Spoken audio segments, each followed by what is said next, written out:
going on, guys? We're going to take a look at another article today concerning child brides published in Newsweek. This is an article coming out today reporting the U.S. government approving thousands of requests to bring child brides into the country over the course of the last decade. So, the United States government approved thousands of immigration requests by men seeking to bring brides younger than age 18 into the country over the past decade. Over 5,500 people were granted approval to bring spouses or fiancés under the age of 18 into the country between 2007 and 2017. If you think that this is crazy right about now, hold on to your hats because this is about to get a heck of a lot worse when we get into the data involving the health consequences of this type of thing going on and the resulting problems that occurs with future generations and these minors who are brides delivering children. So the approval of the immigration request was legal as the Immigration Nationality Act does not have age restrictions according to the Associated Press. The outlet also reported that U.S. Citizenship and Immigration Services, USCIS, evaluates the immigration request by looking at the legality of the marriage in the origin country and the resident state of the individual who filed the request. Until 2018, all U.S. states permitted child marriage. Last year, New Jersey and Delaware banned all marriages before 18, according to Reuters. Each year, 12 million girls around the world are married before the age of 18, according to Girls Not Brides. My passport ruined my life, said Nalia Amin, who had dual citizenship in Pakistan and the U.S., where she grew up. Amin said she was engaged at 8 years old and she was forced into marriage in Pakistan when she was 13. She applied for immigration papers for her husband, who was 13 years old than her. I was a passport him. They all wanted him here, and that was the way to do it, she said. Again, I feel somewhat empathetic for her and the fact that she was 13 at the time of this happening as far as her marriage, but the time of the application in which to bring him over is not specified. And the question is that if she was unhappy in that marriage or if that marriage was a negative influence on her life, why did she consent to doing it? My passport ruined my life, she said, and she was 13, but again, not specified when they brought him over. Over the last 11 years, FY 2007 to financial year 2017, USCIS approved 3,595,477 petitions for spousal or fiancé entry into the United States, the report said. Of the cases involving minors, 2 minors whose petitions were approved were 13 years old, 38 were 14 years old, 249 were 15 years old, 1,768 were 16 years old, and the remaining 6,609 were 17 years old. That is an insane number of underage individuals being brought over as child brides. I mean, I never would have guessed that the numbers were that high. Before this report, it was clear that the U.S. law permitted a child to be a sponsor or subject of a spouse or fiancé visa, but there was no information available about how often such visas actually facilitated child marriage. This report makes it clear that this is not a loophole that exists solely on paper. It is a loophole which is facilitating abuse. Heather Barr, a senior researcher on women's rights at Human Rights Watch, told Newsweek. Child marriage, which as this report documents, is overwhelming majority of cases involves an underage girl marrying an adult man. I don't really see how that's necessarily relevant, as associated with girls dropping out of school, sinking into poverty, being at greater risk of domestic violence, and with serious health risks including death. Both the State Department and USCIS are involved in the approval process of getting immigration visas and green cards. Now, going back to this right here, as far as the majority of them being girls, relating it to the health risks of it, I certainly see the consequences of that being relevant to the gender disparity in majority of women being underage when getting married in these relationships, just because of the biological delivery and the risks it poses to them. So both the State Department and USCIS are involved in the approval process in getting immigration visas and green cards.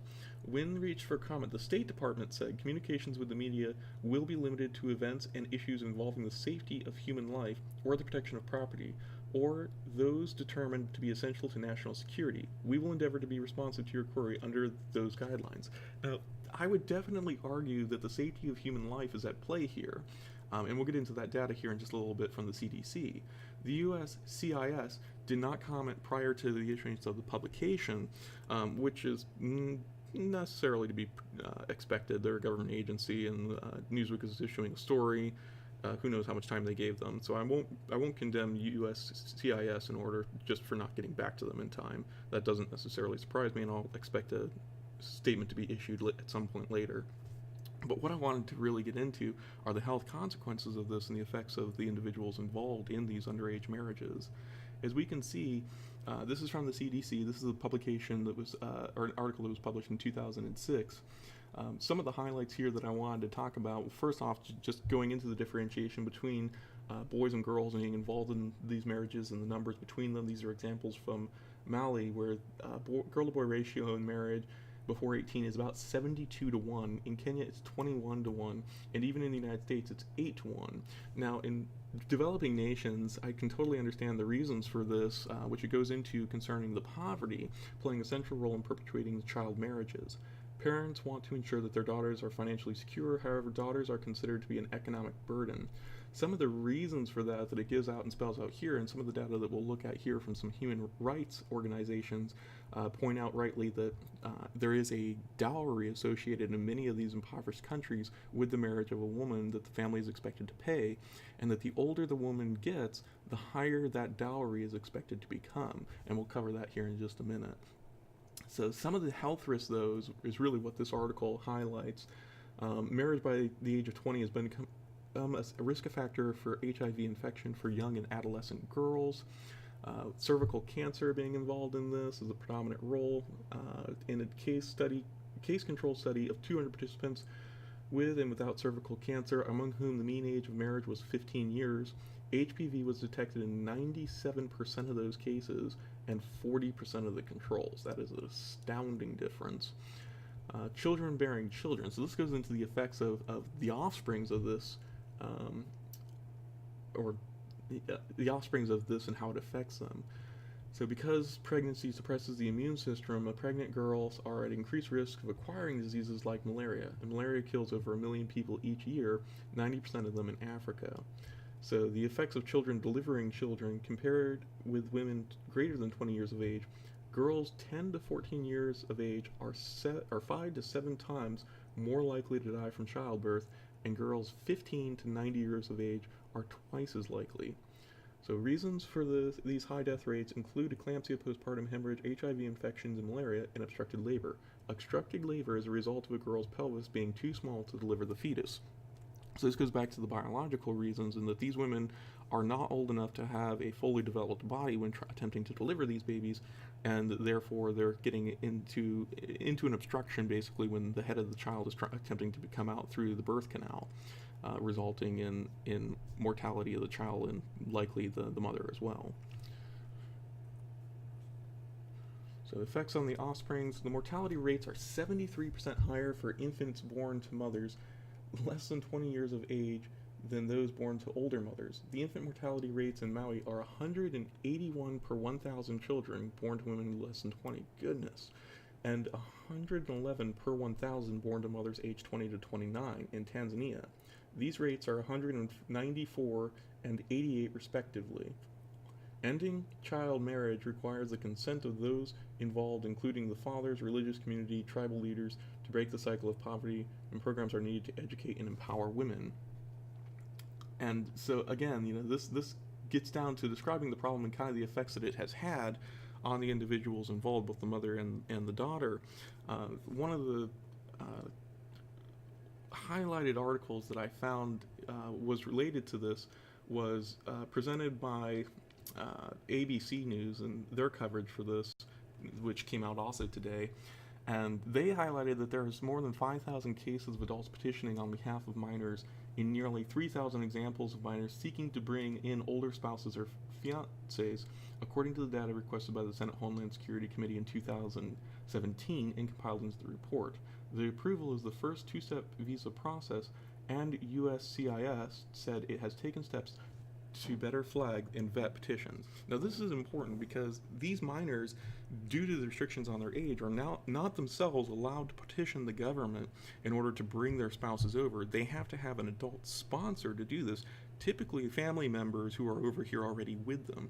And so I would think that that would shift the likelihood that this is not necessarily the individual in question, the minor, attempting to bring this spouse over out of their own free will. I think that there's probably some coercion from the family likely to be involved here. It's interesting because as you go further down into the article, the USCIS didn't know how many of the approvals were granted by the State Department, but overall, only about 2.6% of the spousal or fiancé claims were rejected. So this is basically a rubber stamp organization process where, they get these petitions, and, if you have a 2.6% refusal rate, it's almost impossible not to get approved. There would have to be unbelievably extenuating circumstances for that low of a percentage in order for the State Department to refuse you. One of the other organizations that I wanted to look at was the American Jewish World Service. This is a human rights organization that has looked at this problem as far as child marriage, and they had some helpful infographics on here. Some of the information that they had on the developing world was that 1 out of every 3 girls are married before the age of 18. It's just an astounding statistic. They look at some of the information from India. This is a province within India where 69 million girls under the age of 18 are married off. In the UK, there's 65 million. In the United States, California, 39 million. Kind of just astounding as far as the numbers comparatively from one to the other. Overall, in India, there's about 1 billion as far as the population. But going into the specifics of this, that county within India has a 58.4% of women 18 to 29 in India who first married before the age of 18. And if you look at this, you can actually change the graphics around, looking between the rural setting and where this occurs and the urban setting as far as the percentages involved in there. And we can see from the urban setting that there is a far less likelihood of a woman marrying less than 18 versus the rural setting, which just drastically increases the odds within India, and the combined both between them. So just a really helpful infographic to kind of visualize that information. This is talking about the dowry, which I mentioned earlier concerning the bride, and the older that she gets, the more money that is expected to be paid by the family of the woman in the marriage. And so it estimated that there's an exchange in 93% of all marriages in India. So that's an extremely prevalent factor that people have to weigh in the consideration of these marriages and at what age the woman will be married. So one of the other things concerning this is just looking at this from the economic perspective, was something that I found from Stephen Pinkerton in one of his videos that I just found really helpful when looking at this information. And so I wanted to present it to you guys. 200 years ago, 90% of the world's population subsisted in extreme poverty. Today, fewer than 10% of people do. For most of human history, the powerful states and empires were pretty much always... So, I don't know if you were able to catch what he said, but that was a just sea change shift in the economics of this, from 90% of the world's population in poverty to less than 10% today. And so as capitalism continues to permeate the world and have the course effect of increasing the standard of living and improving people's lives, I expect that this problem will resolve on its own. But today, concerning people affected by it now, I think that there are needs for safeguards in order to be enacted and in place in the cases where coercion exists.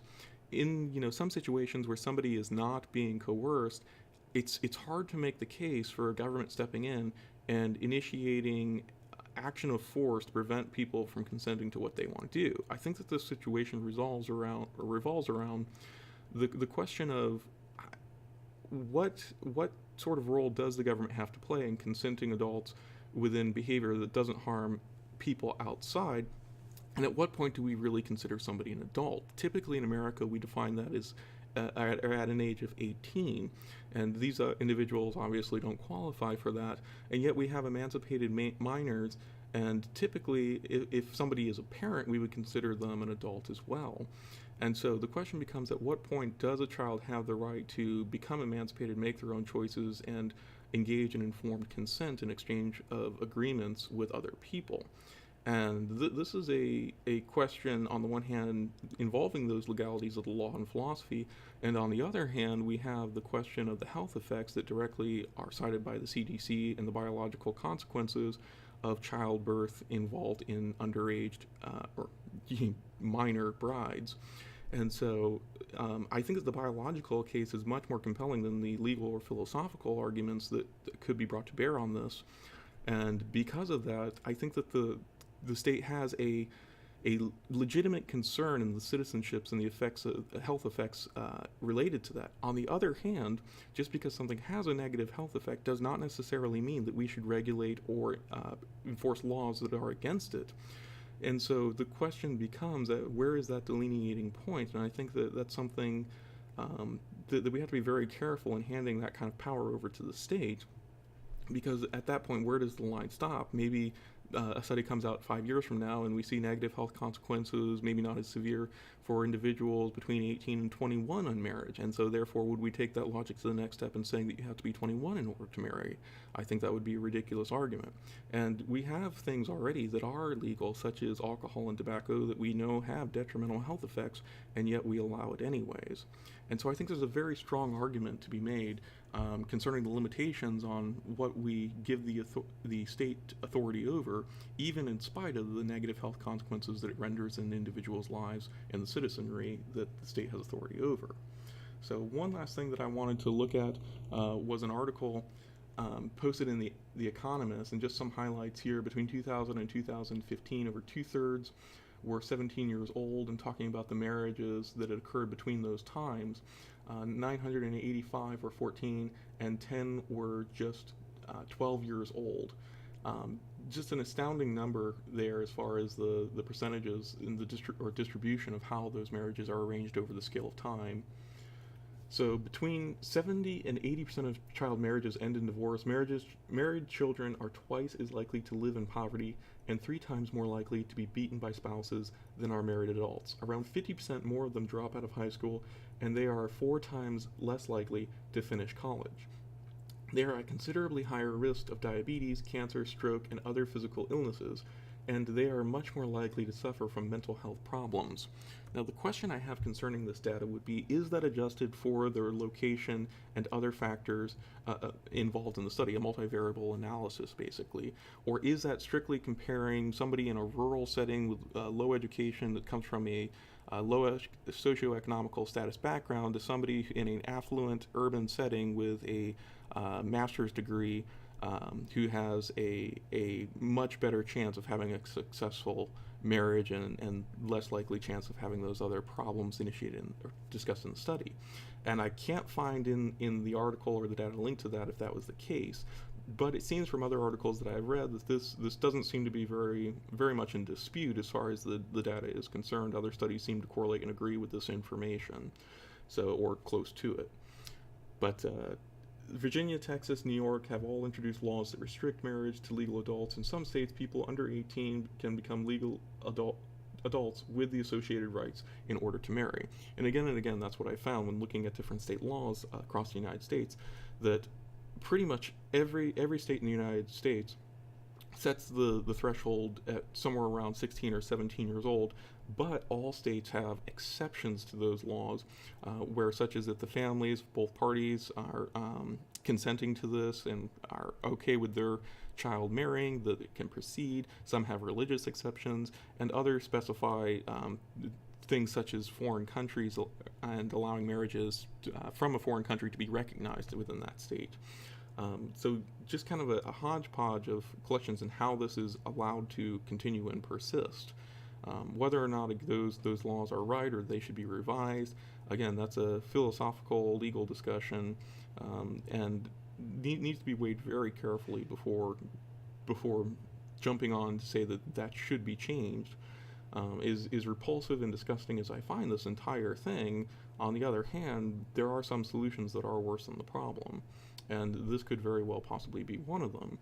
I would think that in the past this is something that would be dealt with socially and culturally, that the people around you would basically enforce these kind of moral norms that would prevent this from happening.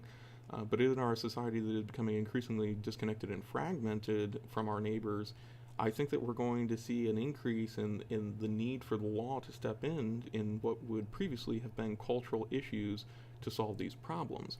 And again, going into the future, as Pinkerton pointed out with the poverty decreasing worldwide, this may be a problem that solves itself.